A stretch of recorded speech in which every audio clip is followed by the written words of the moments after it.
Tout le monde, c'est le premier à l'Express avec le PM à l'écoute. Je vais aller me chercher un petit veston pour qu'il voit que c'est sérieux. Bon, hey, shooter! Pas vrai, c'est de l'eau, monsieur le premier ministre. Le Star Push va être produit au Québec à cette heure. Le directeur des ventes que vous voyez, là, il est tanné de perdre de l'argent puis se faire boycotter par la SAQ qui a, depuis mars dernier, mis un X sur les boissons alcoolisées américaines. Bon, c'est la COP30 qui se déroule présentement au Brésil. C'est la réunion annuelle des Nations Unies sur le climat. FaceTime avec le gouvernement. Monsieur Guilbeault, permettez-moi d'être un peu sceptique des fois quand on parle de COP. Est-ce qu'on règle vraiment des enjeux? Moi, ça fait cette année 30 ans que je participe à ces conférences-là. Et oui, évidemment, on ne règle pas tout à chaque fois, mais quand je suis allé à la première en 1995, on parle à peu près pas de changement climatique. Est-ce qu'on a réglé la question du changement climatique? Non.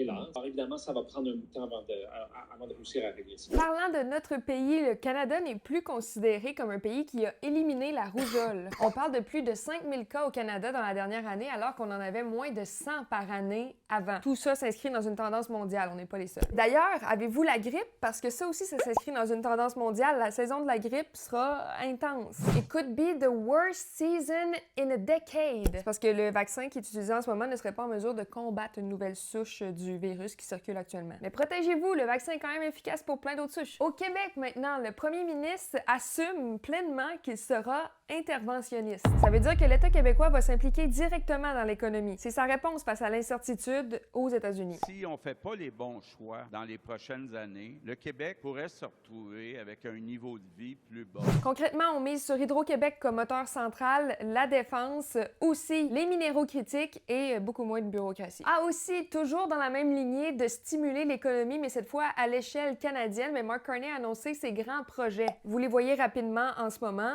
L'objectif, de moins en moins dépendre des States, encore une fois. Hey, c'est la fin du PEC, ce programme qui permettait une voie simplifiée pour accéder à la résidence permanente pour les gens qui habitent déjà ici. Le ministre Roberge et la CAQ veulent diminuer les seuils d'immigration, mais résultat, il y a des milliers d'immigrants en ce moment qui sont vraiment dans l'inconnu parce que les autres programmes pour accéder à la résidence permanente sont beaucoup plus complexes, puis rien garantit qu'ils vont pouvoir rester ici. Et je termine en vous mentionnant que Trump était au courant de ce que Epstein faisait, selon des courriels rendus publics par le Parti démocrate. Le président dit que ce sont des fake news, que tout ça est inventé de A à Z, puis que les courriels sont pris complètement hors contexte. Mais il y a de nouveaux échanges datés de 2011 qui laissent pourtant entendre qu'Epstein affirmait que Trump savait à propos des filles. Et tout ça, ça ravive l'intérêt pour les Epstein Files, puis l'implication de Trump dans cette histoire-là. Et voilà, c'est tout! Ça fait 6 mois qu'Elle explique existe. Merci d'embarquer avec moi dans ce truc-là. Puis bienvenue au premier ministre, hein? Vous êtes le bienvenu sur Elle explique quand vous voulez. Bon week-end!